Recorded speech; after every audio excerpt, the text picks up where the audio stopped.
Bonsoir à toutes et à tous, ravi de vous retrouver pour le magazine de la rédaction. 1 heure d'actualité, de décryptage et de reportage sur les temps forts de la semaine. Et actualité oblige, on reste sur les fondamentaux du dossier iranien.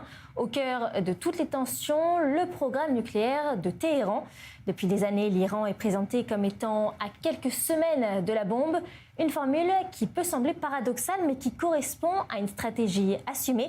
Rester au seuil sans franchir officiellement le point de non-retour. Jusqu'où ce jeu d'équilibre est-il tenable?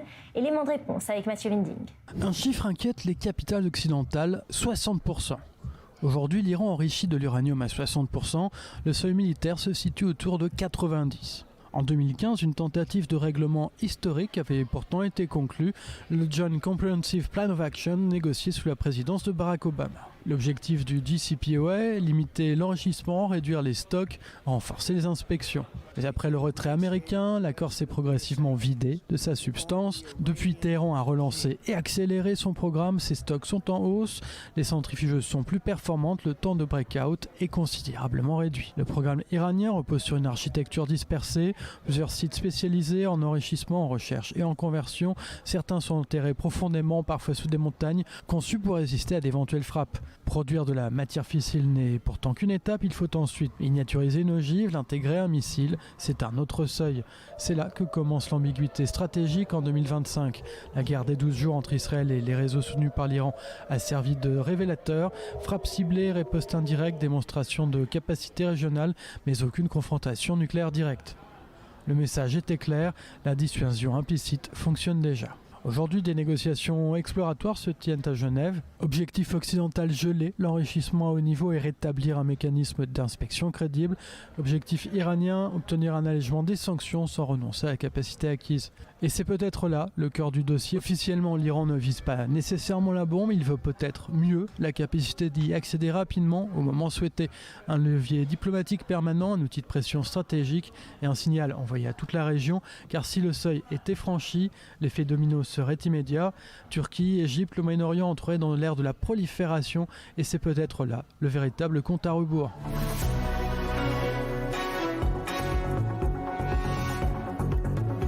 Depuis 20 ans, l'Iran a bâti sa dissuasion autour d'une arme centrale, le missile balistique. Un choix né de la guerre Iran-Irak est devenu aujourd'hui un pilier de sa stratégie régionale. Portée, volume, saturation des défenses adverses, l'arsenal iranien pèse sur l'équilibre militaire du Moyen-Orient, bien au-delà de la seule question nucléaire. Un sujet de Déborah Benayoun. Depuis 20 ans, la République islamique a fait un choix stratégique clair. Appuyer sa dissuasion sur le missile balistique. Mobile, difficile à intercepter et surtout politiquement intimidant. La conséquence de la guerre Iran-Irak. À l'époque, Téhéran est vulnérable dans les airs, isolé diplomatiquement et frappé par des missiles sans pouvoir répondre à l'identique. Depuis, le régime des Mollahs a juré de ne plus subir. Aujourd'hui, l'arsenal est l'un des plus vastes du Moyen-Orient. Des missiles à courte portée capables de viser les bases américaines dans le Golfe, aux missiles de portée intermédiaire pouvant atteindre Israël. Parmi eux, le Shahab-3, le Segil à carburant solide ou encore le Khorramshahr, affichant jusqu'à 2000 km de portée. La logique est simple, frapper loin, vite et en nombre, avec un objectif, saturer les défenses adverses. Comment ? En multipliant les vecteurs, missiles balistiques, de croisière, drones armés, comme ceux utilisés contre les installations pétrolières saoudiennes en 2019. Une guerre d'usure qui permet, même sans armes nucléaires, d'infliger des dégâts stratégiques majeurs. Sur le plan technologique, l'Iran ne part pas de zéro. Dans les années 1990, des entreprises chinoises sont sanctionnées par Washington pour des transferts de technologies liées aux missiles vers Téhéran. La Corée du Nord a également joué un rôle clé dans les premiers développements, notamment pour la famille Shahab, dérivée du Nodong nord-coréen. Désormais, Téhéran revendique son autonomie industrielle. De plus, il y a l'équation stratégique, balistique et nucléaire. Officiellement, l'Iran nie vouloir la bombe, mais dans toute doctrine militaire moderne, le missile balistique est d'abord pensé comme vecteur nucléaire. Actuellement, le sujet du nucléaire est au cœur des discussions entre les États-Unis et l'Iran, mais Téhéran refuse catégoriquement de négocier sur ses capacités balistiques. Pour le régime, c'est le cœur de sa souveraineté et de sa capacité de dissuasion.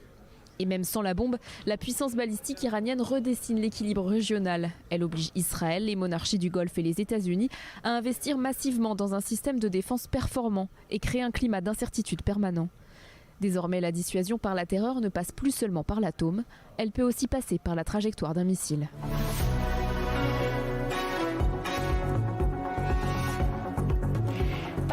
Rojava, Kosovo, Irak, Libye et même Gambie.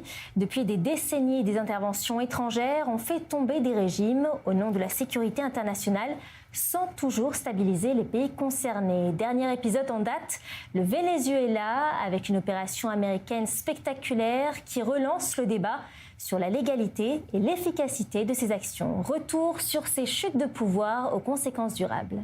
Au fil du temps, plusieurs régimes sont tombés sous l'effet d'interventions étrangères. En décembre 1989, les États-Unis lancent l'opération Just Cause au Panama. Officiellement, Washington invoque la protection de ses ressortissants, la sécurité du canal de Panama et la lutte contre le narcotrafic. L'opération entraîne la dissolution des forces armées panaméennes et marque la chute du régime en place. Second cas emblématique, le Kosovo. En 1999, l'OTAN bombarde la Serbie pour contraindre Belgrade à se retirer du Kosovo. L'intervention accélère l'isolement du pouvoir serbe. Quelques mois plus tard, le régime de Slobodan Milosevic vacille puis tombe. En 2003, l'Irak, l'invasion menée par les États-Unis et leurs alliés renverse Saddam Hussein en quelques semaines. Après plusieurs mois passés dans la clandestinité, Saddam Hussein est découvert et capturé en décembre 2003 par l'armée américaine lors de l'opération Red Dawn. Victoire militaire rapide, mais reconstruction chaotique. L'effondrement du régime ouvre une décennie d'instabilité. 2011, Libye, sous mandat international, des frappes visent les forces de Mouammar Kadhafi. Le régime s'effondre, mais l'après-Kadhafi laisse un pays fragmenté, sans pouvoir central fort.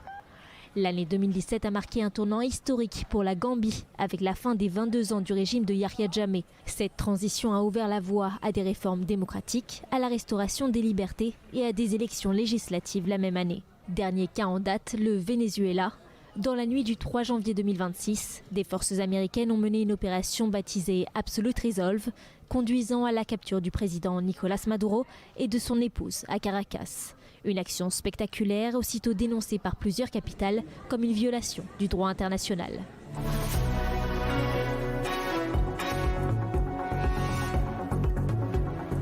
Après ces exemples de régimes renversés par des interventions extérieures, une question se pose.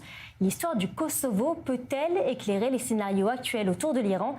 Les frappes internationales peuvent faire vaciller un pouvoir, mais sans relais au sol, sans dynamique interne, le changement reste fragile. Je vous propose de regarder cet entretien avec Emmanuel Roche, ancien officier du ministère français de la Défense. Emmanuel Roche, on vous retrouve. J'aimerais justement insister sur la guerre du Kosovo comme exemple au modèle de guerre. Est-ce que vous y voyez un lien entre cette guerre du Kosovo et ces frappes ou cette possible guerre en Iran ? Je vais reprendre depuis le début de votre petit reportage.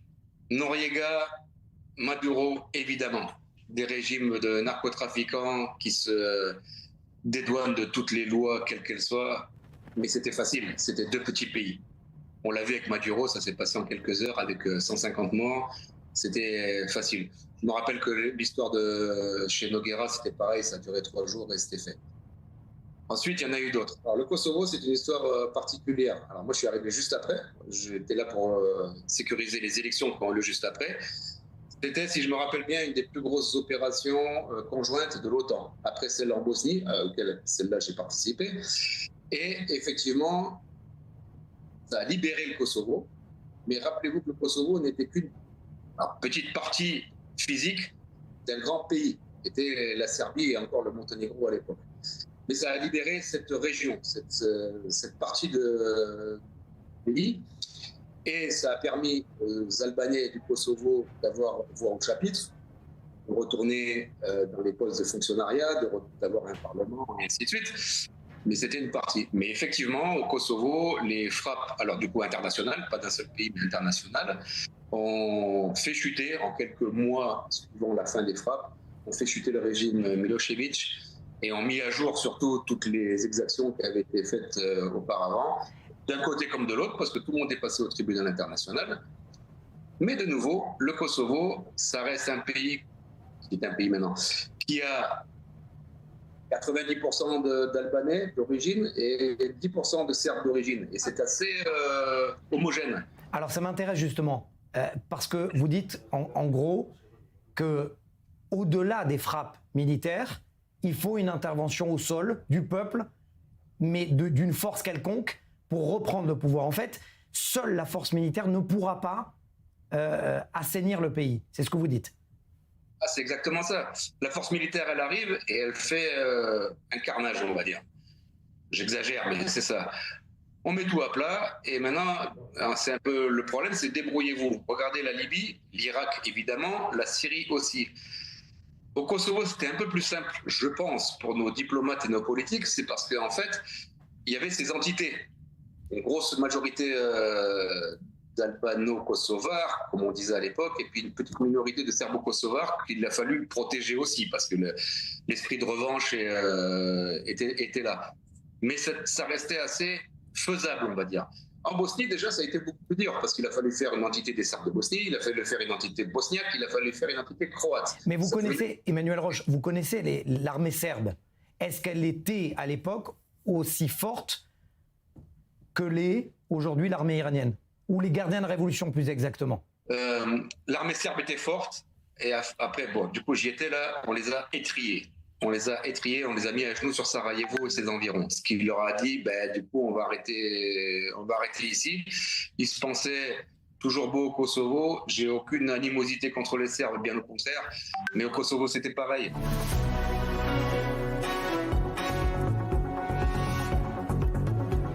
Cette semaine marque aussi l'anniversaire d'un tournant majeur sur le continent européen. Le 24 février 2022, la Russie lançait son offensive contre l'Ukraine après des mois de tensions avec Kiev et l'OTAN. 4 ans plus tard, où en est le pays sur le plan humain, politique et sociétal? Éclairage avec le rabbin Meir Stambler, président de la Fédération des communautés juives d'Ukraine. Vous êtes le président de la Fédération des communautés juives d'Ukraine. D'abord, que vous inspire cette date du 24 février? Comment vivez-vous cette guerre quelque part interminable? Bonsoir. Shalom au peuple en Israël et au peuple d'Israël. En effet, cette guerre de 4 ans, et je le dis et je ne crois pas ce que je dis moi-même. Alors Dieu merci, nous sommes forts.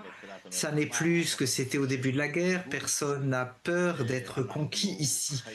Nous vivons, Dieu merci, avec des difficultés quotidiennes d'un côté, mais de l'autre, nous, les rabbins, et nous sommes tous surtout des émissaires du rabbi de Lubavitch, et nous avons justement cette occasion de vivre ces difficultés dans une guerre si dure. C'est une occasion en or. Nous n'avons pas été formés pour nous occuper de ce que nous faisons depuis le début de la guerre, en fait, c'est-à-dire sauver des vies humaines, vraiment. Généralement, on envoie des rabbins pour apprendre la Torah, pour créer de l'éducation, aider les Juifs, pour des choses plus spirituelles. Et voilà que nous nous occupons de tout. Alors on sait qu'Israël a soutenu l'Ukraine par différents moyens, y compris l'accueil de milliers de réfugiés ukrainiens. Mais est-ce que vous comprenez l'attitude de retenue d'Israël vis-à-vis de ce conflit qui est quand même lointain en raison de la relation complexe entre Moscou et Jérusalem, aussi des enjeux stratégiques en lien avec la Syrie à l'époque ou même avec l'Iran aujourd'hui? Est-ce que vous comprenez l'attitude plutôt neutre d'Israël? Écoutez, la vérité, c'est que maintenant la situation a changé, Dieu merci, avec le changement en Syrie, et je peux vous dire que au début de la guerre, nous nous sommes sentis comme juifs dans une mauvaise situation. Nous vivons ici, nous voyons l'agression des Russes. Il ne s'agit pas là d'une guerre avec deux parties égales qui se disputent, mais c'est une guerre agressive qui combat des innocents. Et c'est très douloureux que l'État d'Israël, au début de la guerre, n'a pas pris parti. On attendait mieux. Mais je dois dire et souligner que le ministre Sahar, ministre des Affaires étrangères, a une toute autre attitude. Il est venu ici et il s'identifie clairement avec l'Ukraine. Et maintenant, il est clair qu'Israël est du bon côté de la carte.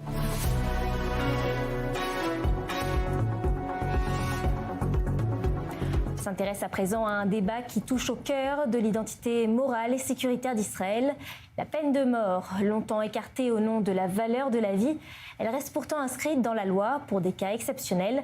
Après les massacres du 7 octobre, la question est revenue brutalement dans le débat public et politique.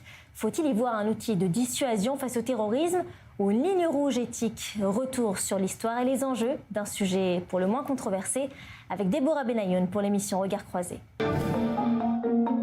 Techniquement, Israël pourrait être qualifié d'abolitionniste. Dans sa politique n'est pas d'appliquer la peine capitale. Pourtant, celle-ci existe toujours dans les textes de loi, et ce depuis sa création. Pour comprendre, il faut remonter au mandat britannique, avant l'indépendance de l'État d'Israël. À l'époque, les Britanniques appliquent le code pénal de 1936, basé sur le droit anglais. La peine de mort est obligatoire pour tout condamné pour meurtre. Elle peut être infligée pour des atteintes à la sécurité, comme le port d'armes sans permis.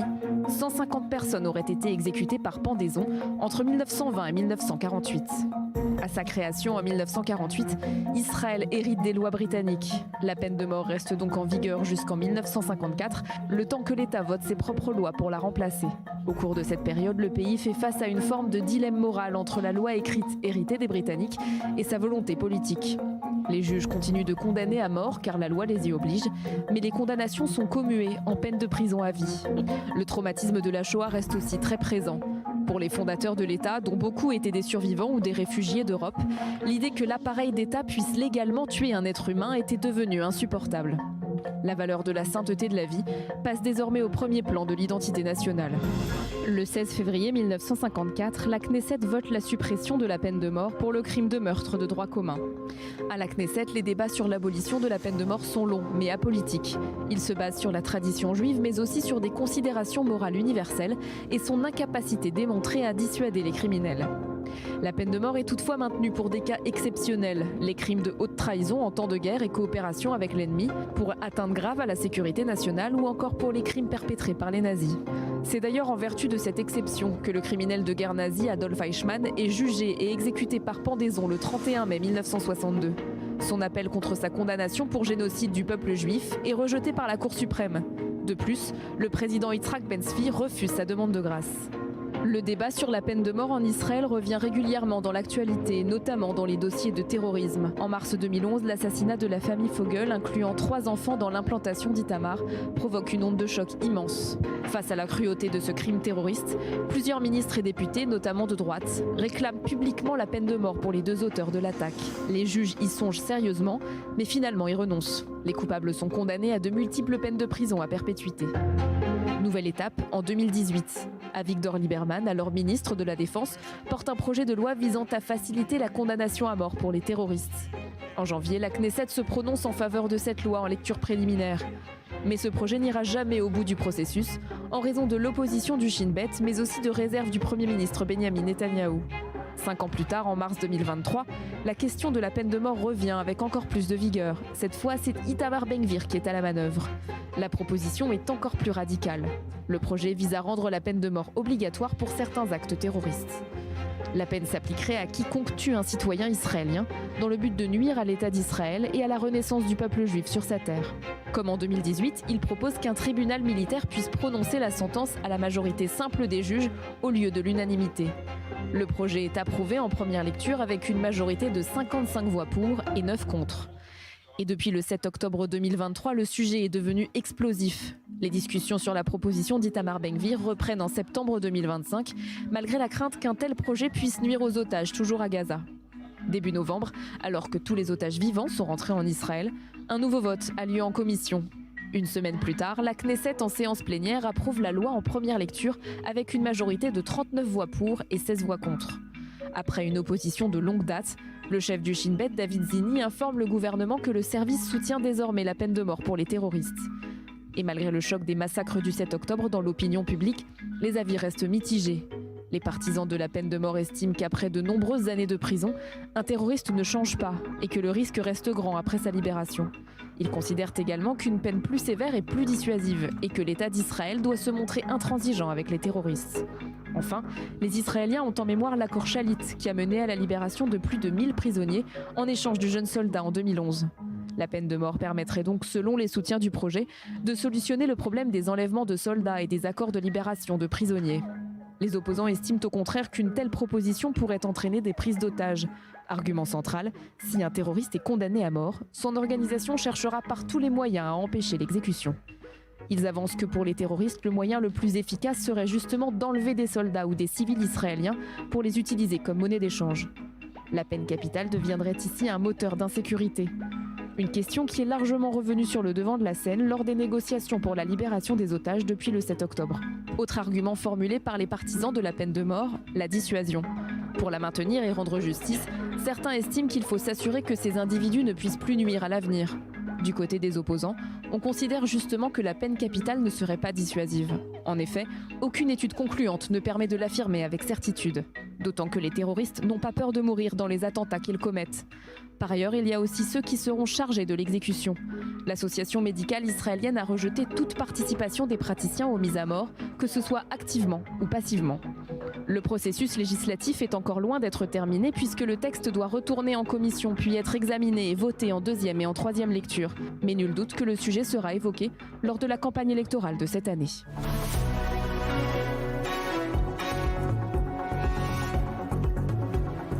Deux mineurs pris pour cible, des insultes antisémites proférées, mais une qualification qui interroge.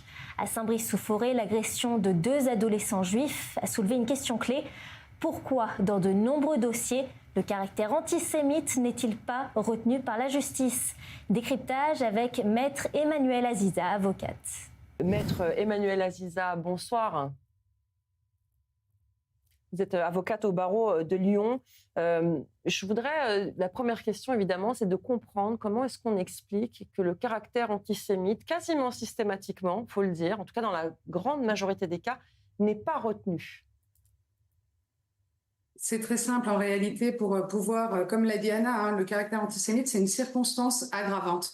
Et pour que le parquet puisse retenir cette circonstance aggravante, en réalité, il faut qu'il y ait des éléments objectifs extérieurs aux paroles de la victime. Très clairement, on ne peut pas, la victime ne peut pas dire j'ai été tabassée, agressée ou injuriée parce que j'étais juif. En réalité, elle peut le dire, mais ce ne sera pas suffisant tant que nous n'avons pas des éléments objectifs extérieurs, à savoir par exemple de la vidéosurveillance qui va venir prouver le caractère antisémite par des insultes antisémites proférées, de la vidéosurveillance, des messages écrits, des témoins extérieurs qui pourraient venir effectivement confirmer cette circonstance aggravante.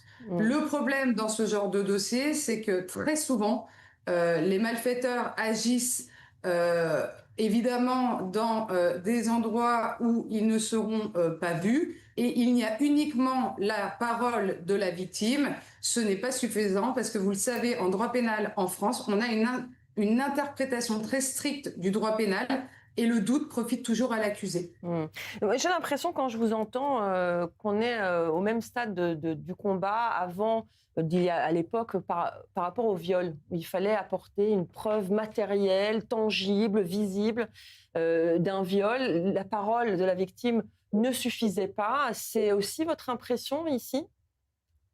Alors c'est complètement différent, mais la logique en réalité est à peu près la même. Vous avez raison, Myri. C'est-à-dire que vous ne pouvez pas uniquement sur la parole de la victime engager une circonstance aggravante telle que effectivement l'antisémitisme.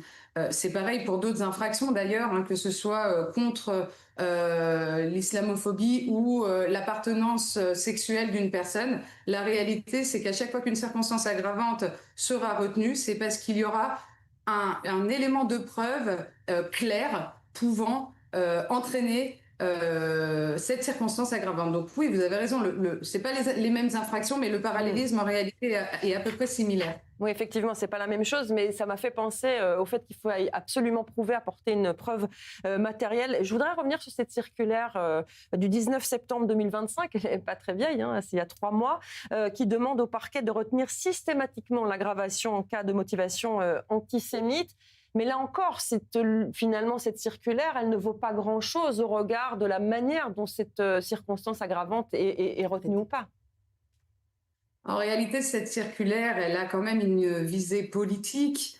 La réalité ne pourra peut-être pas perdurer dans le cadre d'une instance judiciaire. La réalité, c'est que pour pouvoir entrer en voie de condamnation sur cette circonstance aggravante, c'est le droit français qui l'exige. Comme je vous le disais, le doute profite toujours à l'accusé et si vous n'avez pas une preuve extrêmement claire, tangible, objective ou autre évidemment que la parole de la victime, Malheureusement, ça ne tiendra pas devant un tribunal.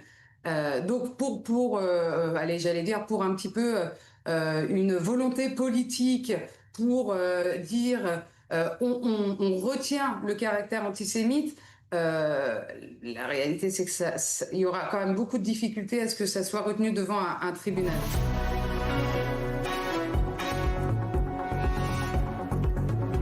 On marque une courte page de pause. On se retrouve dans quelques minutes pour la seconde partie de votre émission. On parlera, comme chaque semaine, innovation, tourisme, mais aussi de TikTok. Restez avec nous.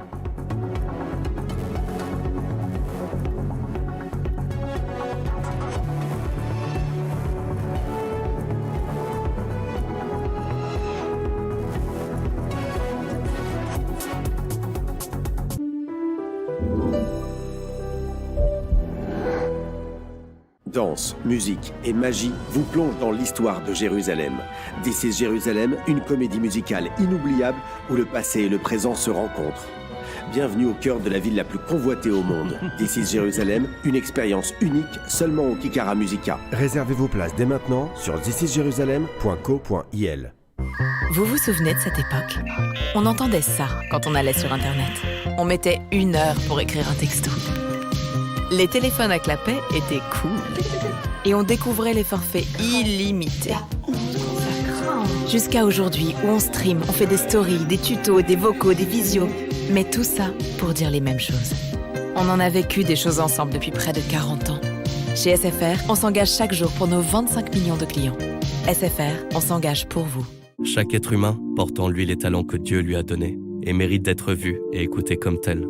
Chez Optical Center, bien voir, c'est privilégier ce qui nous unit. Et bien entendre nous amène à bien nous entendre pour construire des relations de confiance. Ensemble, continuons à bâtir une humanité plus solidaire, capable chaque jour de voir le beau et d'entendre le bien en chacun. Vous vivez en Israël ou préparez votre alia? Félicitations! Vous avez un téléphone? Parfait! Téléchargez gratuitement l'appli Olim et découvrez tout ce que nous avons à vous offrir.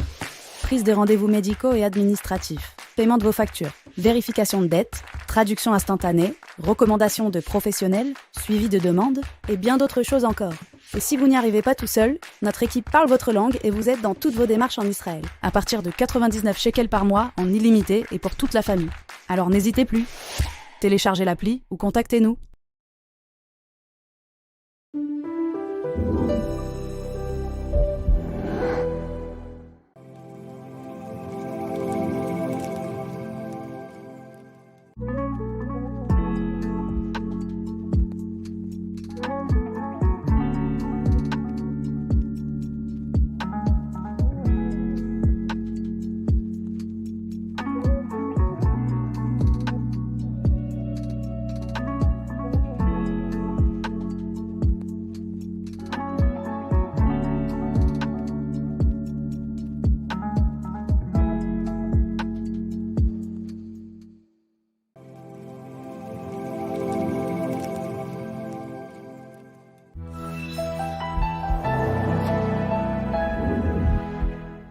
Jourdain à la mer, un État juif, un État arabe ou les deux? Ça se débat. Génocide, apartheid, terrorisme d'État. Israël accusé de tous les maux, ça aussi, ça se débat. Les Juifs bientôt chassés d'Europe? Sujet sensible, mais ça se débat. Ici, on ne bavarde pas, on s'affronte, on se confronte. Ça se débat du lundi au jeudi en direct sur i24 News. Et si vous n'êtes pas d'accord, venez en débattre. Parce qu'au Moyen-Orient, chaque jour qui passe écrit l'histoire. Parce qu'ici, tout va plus vite, tout s'amplifie. Parce que vous informer, c'est notre ADN. La grande édition, votre rendez-vous quotidien et en direct. Du dimanche au jeudi sur i24 News. Géopolitique, conflit, diplomatie, société. Les événements s'enchaînent, se répondent, s'influencent. Ils sont les pièces d'un même puzzle. Nos regards croisés, nous relions les points de vue au-delà des frontières et des clichés. Analyse, experts, témoins, des voix différentes, une même exigence. Regards croisés, poser les bonnes questions et voir le monde autrement.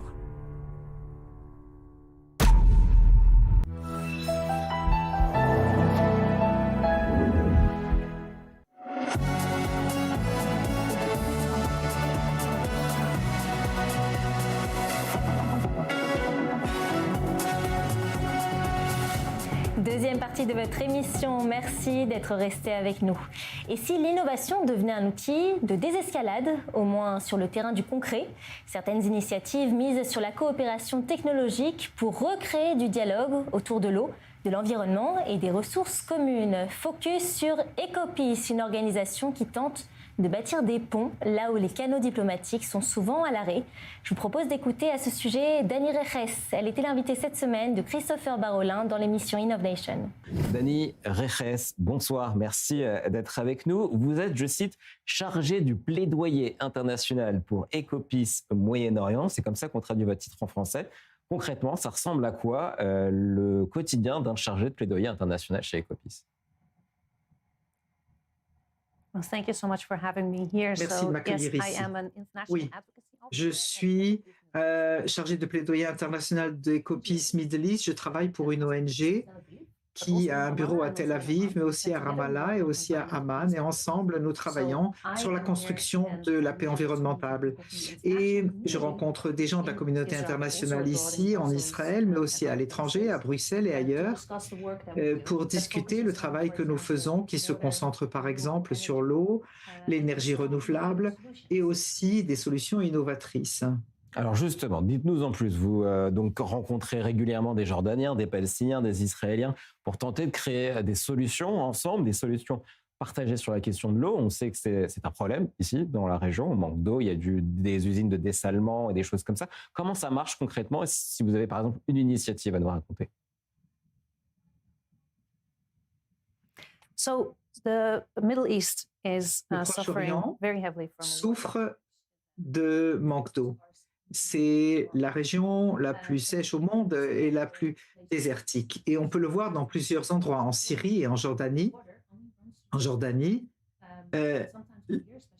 ils ont de l'eau au robinet seulement un jour sur 10. Et donc, c'est le pays le plus pauvre en eau au monde, la Jordanie. Ça affecte pas seulement l'eau potable, mais aussi ce qui est utilisé pour l'hygiène et aussi quand il s'agit d'agriculture et d'alimentation. Bref, la crise de l'eau ne concerne pas seulement l'eau, mais en fait, c'est une question de sécurité nationale.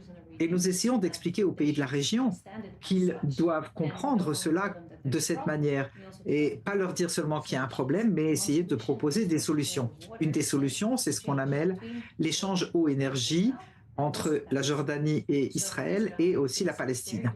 Israël est très développé et avancé, une des meilleures au monde dans le dessalement d'eau, c'est-à-dire prendre l'eau de mer et la transformer en eau potable, ce qui doit être fait évidemment à la mer. Et Israël fait cela avec les meilleures technologies du monde, très modernes et qui produit de l'eau à bas prix et qui peut en profiter pour vendre l'eau à la Jordanie qui désespérément a besoin d'eau et la Jordanie y gagne aussi. La Jordanie a des déserts où les énergies renouvelables comme les panneaux solaires et les turbines à vent peuvent être aussi utilisées parce que c'est de l'énergie qui est bon marché et qui est produite et Israël a besoin de cette énergie parce que nous avons besoin d'industrie, les data centers qui ont besoin d'énormément d'énergie, donc c'est un échange. Avec notamment Nvidia qui va créer beaucoup de data centers, notamment, mais pas que ici en Israël. Alors le moins qu'on puisse dire, ce sera peut-être ma dernière question, c'est que la région est sous tension en ce moment depuis un peu plus de 2 ans. Est-ce que ça renforce votre ambition et vos missions ou au contraire, ces obstacles vous ont freiné dans votre élan?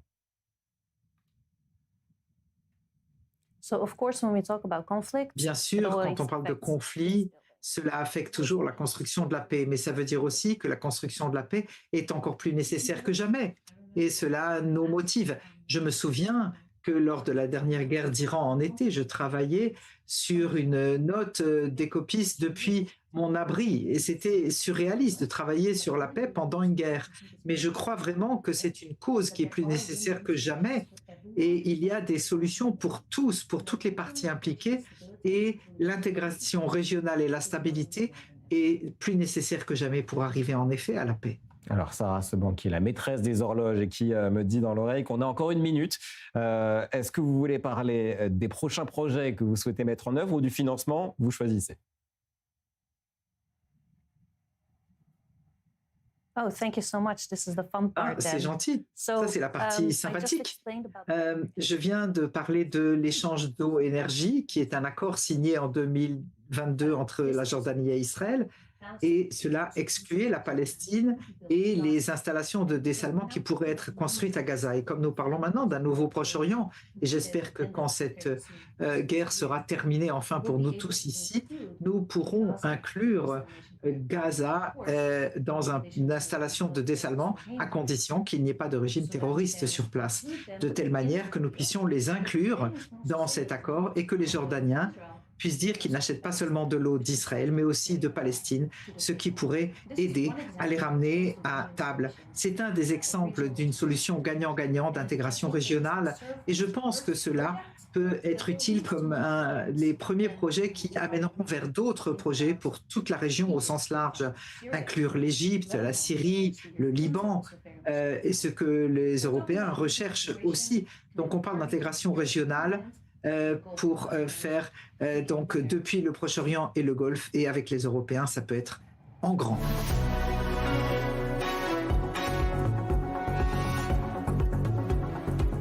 Et on reste sur le terrain de l'innovation avec une start-up israélienne qui mise sur le lien direct entre cerveau et performance sportive. iBrainTech développe un casque neuronal permettant de contrôler un avatar sur un terrain virtuel. Une technologie pensée pour aider les sportifs blessés à entretenir leurs réflexes, même loin de la compétition. Un reportage signé Christopher Barola. Tout commence dans la tête. Le mental, c'est la clé. Vous avez forcément entendu ces expressions. Et si la performance sportive se jouait réellement dans la tête, dans notre cerveau? C'est ce que démontre aujourd'hui iBrainTech. Cette start-up israélienne fondée en 2019 à Tel Aviv a développé une technologie unique au monde, un outil qui marie neurosciences, sport et technologie. Ici à Tel Aviv, ce sont des dizaines de personnes qui travaillent sur une technologie extraordinaire qui permet à tout à chacun de contrôler un personnage de jeu vidéo. Alors l'objectif n'est pas de contrôler demain Lara Croft ou Assassin's Creed, mais de permettre à chacun, à chaque athlète, de s'entraîner, d'optimiser son entraînement. C'est une technologie que je vous propose d'aller découvrir ensemble ici à Tel Aviv.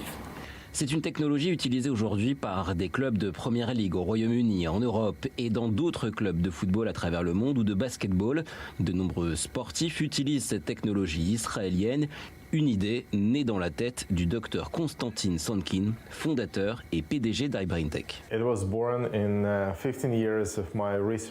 C'est né de 15 ans de mes recherches dans le domaine de la science cognitive et de l'intelligence artificielle. Depuis, l'intelligence artificielle et notre connaissance du cerveau se sont considérablement améliorées. J'ai donc voulu utiliser l'IA pour mieux comprendre notre cerveau et améliorer l'intelligence naturelle des humains. C'est pour cela que j'ai lancé iBrainTech, notamment pour que chacun autour du monde puisse entraîner son cerveau comme on entraîne notre corps. Pour comprendre comment cette technologie marche, il faut comprendre que notre cerveau fonctionne exactement comme un muscle. Plus vous l'entraînez, plus il devient performant. Imaginez que vous allez au sport, vous voulez être en forme, par exemple, vous voulez avoir des biceps, vous voulez faire des développés couchés et le muscle va grossir. C'est la même chose avec le cerveau. Si vous voulez être plus concentré, il y a une zone dans le cerveau qui s'appelle le cortex préfrontal. Vous devez entraîner cette zone, des millions de neurones qui vont travailler de façon plus efficace. D'une certaine manière, le cerveau répond à l'entraînement comme notre corps y répond. On va au sport et on s'entraîne et on voit les progrès. Même chose pour l'entraînement cérébral. Et le mieux pour comprendre cette technologie, c'est de l'essayer. C'est ce que nous allons faire ensemble grâce à Daniel Esses, vice-président d'iBrainTech. Grâce à cet outil, je vais jouer au football en utilisant uniquement mon cerveau. Cette casquette a été spécialement conçue pour intégrer ces capteurs. Vous pouvez les toucher. Ce sont ces capteurs qui vont détecter votre activité cérébrale, l'activité électrique. Et ces capteurs détectent cette activité électrique et notre intelligence artificielle va traduire cela et l'afficher sur l'écran. On est prêt à y aller, Christopher. On va y aller pour votre premier match de football cérébral. L'idée, c'est que vous allez penser au mouvement, à la concentration. Où êtes-vous? Quel mouvement fait votre jambe? Quelles sensations vous avez? Exactement la même chose que vous feriez si vous étiez sur un vrai terrain. Sur l'écran s'affiche alors en vert et bleu mon activité cérébrale. Chaque mouvement commandé par mon cerveau s'affiche alors à l'écran. Avec Daniel, nous allons d'abord choisir mon avatar, celui que je vais incarner et faire bouger simplement en y pensant. Quand mon joueur tombe sur ces images, c'est que je n'étais pas assez concentré et la connexion entre le jeu, l'interface et mon cerveau a été interrompue. T'inquiète pas, concentre-toi, reconnecte-toi et respire un bon coup. Après quelques minutes de concentration extrême, le jeu peut enfin commencer et parmi les scénarios proposés, la passe décisive. T'es censé envoyer le ballon dans cette direction.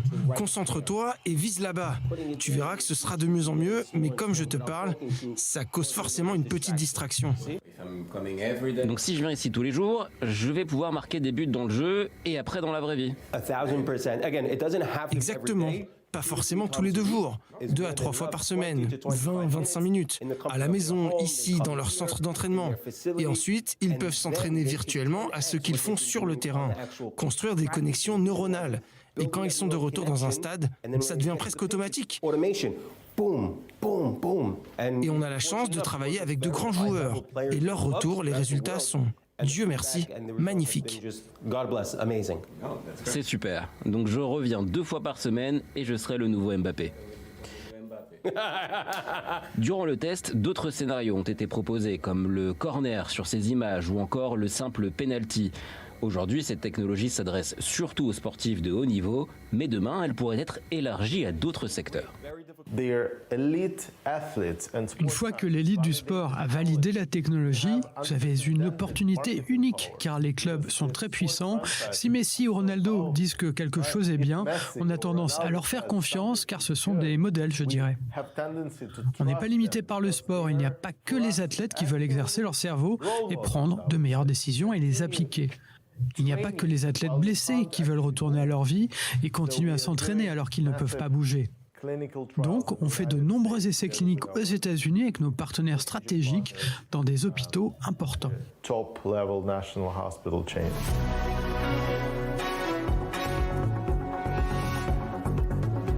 Focus à présent sur une petite caméra qui a changé la façon de filmer les exploits sportifs, notamment du surf aux sports extrêmes. GoPro, c'est l'histoire d'un surfeur frustré de ne pas pouvoir se filmer et d'une idée devenue un succès mondial. Retour sur une success story américaine avec Océane Nicole. C'est sur les plages d'Indonésie et d'Australie que l'histoire de GoPro commence. À l'origine, Nick Woodman, un Américain passionné de surf. Alors sans emploi, il part en surf trip en Australie. Il enchaîne les vagues, mais personne ne peut le photographier ou le filmer pendant ses exploits. C'est comme ça que l'idée d'une caméra portable qui pourrait filmer les surfeurs vient alors chez Nick Woodman. Il élabore les premiers prototypes de sa caméra sportive qui peut résister à l'eau et au choc, le tout avec un bracelet adaptable qui permet à la caméra de tenir en place et de suivre les mouvements et gestes de la personne qui le porte. En 2002, GoPro voit officiellement le jour et très vite, ces caméras sont adoptées par les sportifs de haut niveau. Du surf au ski en passant par la plongée ou même les sports extrêmes, les GoPro deviennent un objet incontournable pour les sportifs. Des milliers de vidéos mettant en scène les exploits des sportifs et amateurs à travers le monde sont alors partagées sur les réseaux sociaux. La GoPro devient virale. Caméra d'action, drone ou caméra à 360 degrés, Nick Woodman diversifie son offre. Rien que pour l'année 2011, plus d'1 million de caméras seront vendues. Un an plus tard, l'entreprise américaine fait son entrée en bourse. En 2015, GoPro atteint un chiffre d'affaires d'1,6 milliard de dollars. Mais la marque connaît depuis une chute libre. La raison, la concurrence qui arrive sur le marché. Des produits moins chers et tout aussi expérimentés détrônent depuis GoPro de son trône.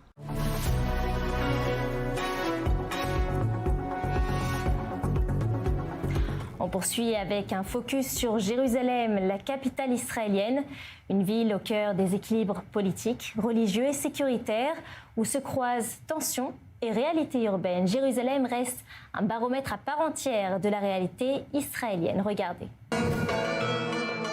Pendant des milliers d'années, la ville de Jérusalem a été le fondement du peuple juif. Mais dans le contexte actuel, Jérusalem est bien plus qu'un simple lieu de visite et de prière. La ville sainte appelle littéralement les juifs du monde entier à rentrer chez eux. La la Jérusalem moderne est un pôle culturel mondial avec des musées et des expositions venant du monde entier.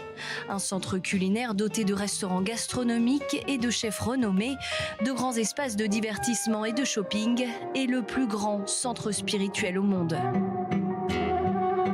Une enquête récente a révélé que 85% des Juifs de la diaspora déclarent souhaiter vivre en Israël à l'âge de la retraite.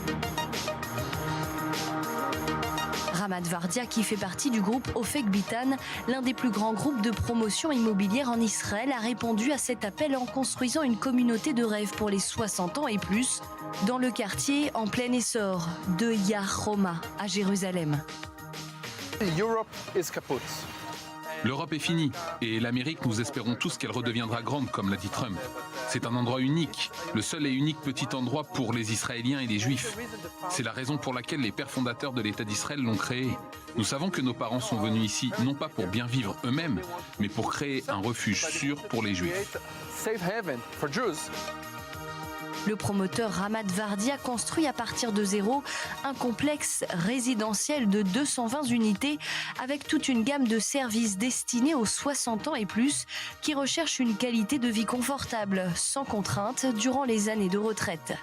Parmi les équipements, un agent de sécurité 24 heures sur 24 et 7 jours sur 7, une salle de sport, une cafétéria et une synagogue au sein du complexe. Des médecins et des services médicaux sur place et surtout pas besoin de voiture. La vieille ville est accessible à pied et par les transports en commun. Beaucoup de gens disent « Écoutez, je veux être à Jérusalem, mais je ne veux pas payer 60 000 à 70 000 shekels par mètre carré. » Donc cet endroit offre une solution beaucoup plus abordable. Et le prix est attractif. Un appartement neuf ici coûte bien moins que le prix du marché, soit environ 9 000 € du mètre carré. Ainsi, les Juifs à l'étranger peuvent être confiants qu'ils sont entre de bonnes mains et qu'ils réalisent une opération solide à des milliers de kilomètres de distance. C'est très loin. Vous investissez beaucoup d'argent et vous confiez vos fonds à quelqu'un que vous ne connaissez pas, à qui vous n'avez jamais parlé et que vous n'avez jamais vu. Beaucoup de nos clients ne viennent jamais voir physiquement le projet. Ils ne voient que des vidéos et ont besoin de quelqu'un en qui avoir confiance. Un élément essentiel sur le marché immobilier, surtout pour un projet d'une telle ampleur, est que chaque centime, chaque euro ou chaque shekel versé sur le compte du vendeur doit être garanti. Cela signifie que la banque doit fournir une garantie pour chaque shekel. L'époque où l'on payait $1 million sans obtenir de garantie en contrepartie est révolue. C'est une situation gagnant-gagnant que vous envisagiez d'habiter dans votre nouveau logement ou que vous cherchiez simplement un investissement intelligent. Entrer tôt dans le projet est essentiel car attendre la fin des travaux pourrait entraîner une hausse des prix d'environ 30%. De plus, toute personne âgée de 18 ans et plus peut investir et avec l'aide d'une société de gestion, le bien sera loué jusqu'à ce que vous atteigniez l'âge de la retraite. Je ne pense pas qu'un juif ait vraiment besoin d'y réfléchir à deux fois. Il faut acheter un bien en Israël, il faut avoir un endroit à soi pour le jour où l'on souhaite faire son alia.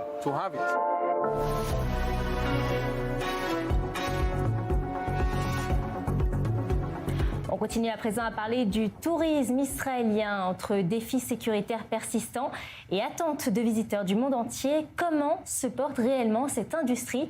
Résilience ou fragilisation? Tour d'horizon avec Michael Itzrakov, directeur du ministère israélien du tourisme. Il était l'invité cette semaine de David Neeman dans la grande édition. Regardez. Comment se porte d'abord le secteur du tourisme israélien? On sait qu'il avait atteint des records il y a quelques années, avant le Covid notamment. Le potentiel reste intact si la sécurité se porte bien. Nous avons terminé 2025 avec 1,3 million, 1,3 million de touristes. C'est pas énorme pour une année de guerre, mais quand même, le tourisme en Israël a une base solide. Cette année sont rentrés 100 000 touristes de plus que l'année dernière à la même époque. Je serais heureux de voir ça si je ne voyais pas qu'il y a un problème au Proche-Orient avec lequel nous devons encore nous mesurer, que ce soit lié à Israël ou pas. Cela nous influence. Nous attendons et espérons voir ce qui va se passer au Proche-Orient. Et à partir de là, je pense que nous pourrons nous remettre et on voit les premiers signes avant-coureurs et espérons qu'après cette période complexe, les choses arriveront. Alors on sait qu'il y a des campagnes qui sont ciblées ces temps-ci. D'où provient la manne touristique? On va dire, quelle est la cible, la clientèle cible que vous visez, que ce soit en termes de pays, en termes de profil de touristes? Nous avons préparé une campagne que nous n'avons pas encore lancée parce que la situation est quand même un peu complexe. Notre campagne va se baser en Amérique du Nord et les communautés juives du monde. Nous faisons des campagnes dans des communautés chrétiennes aussi en France avec qui nous dialoguons. Il y a des chrétiens qui ne sont pas encore influencés par la vague d'antisémitisme en Europe et qui ont encore une proximité à Israël et comprennent ce qu'est la vérité. Donc nous allons faire une campagne de prise de conscience pour dire, comme la belle image que vous avez derrière vous, dit Tel Aviv, qu'Israël est un pays où on peut vivre en sécurité. Et selon l'indice mondial, l'indice Nomeo, nous sommes bien plus sécures que la France ou beaucoup de pays européens. Il est donc sûr de venir en Israël, mais ça ne suffit pas de le dire. Il faut le montrer et c'est la base de notre campagne. Alors malgré tout, évidemment, les résultats sont directement liés à la situation sécuritaire. On sait que l'impact est direct. Est-ce que ça rend compliqué l'investissement dans le secteur hôtelier et aussi peut-être l'élaboration des campagnes de marketing quand on sait qu'il y a toujours cette incertitude? Je serais étonné. 16 hôtels ont été ouverts en Israël cette année. Je ne connais pas de pays où il y a des guerres et 16 hôtels ouvrent. Grâce aux encouragements du ministre Katz, nous faisons des utilisations duelles. Par exemple, il y a une semaine, pour soutenir les entrepreneurs à construire sur des terrains des hôtels avec des chambres en plus et des utilisent et aussi pour les logements ces chambres, ce qui est important pour créer une sécurité entrepreneuriale et économique. Et je vois que nous atteindrons les objectifs fixés d'ici 2030, 7 millions de touristes.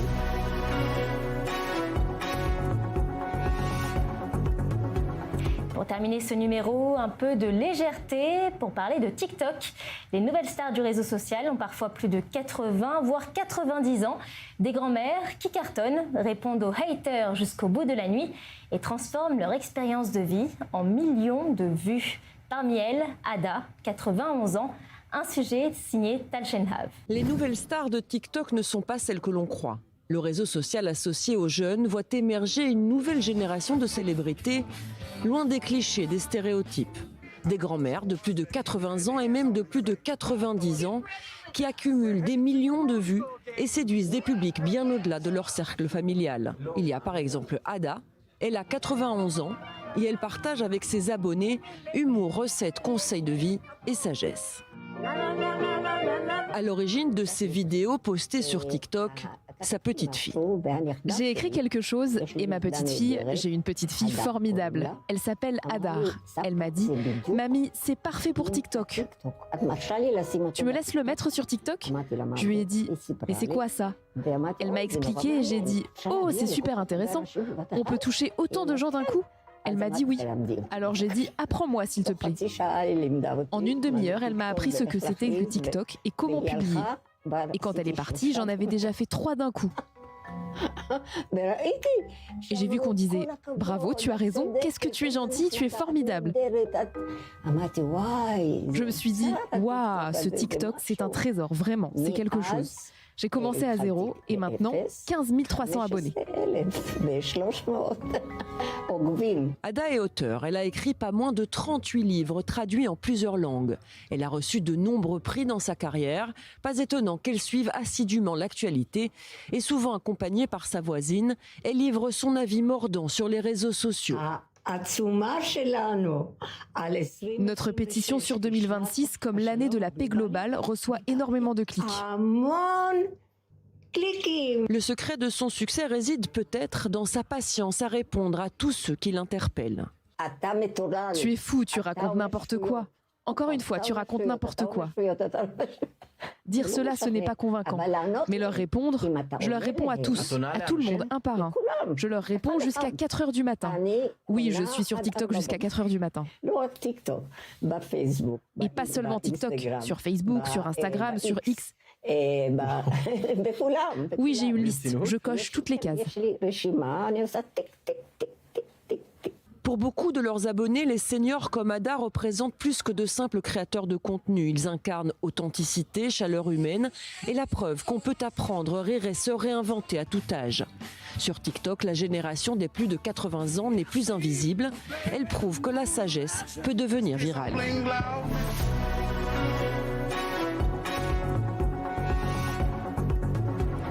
Le magazine de la rédaction, c'est fini pour cette semaine. Je vous retrouve la semaine prochaine pour un nouveau numéro. Même jour, même heure sur i24 News.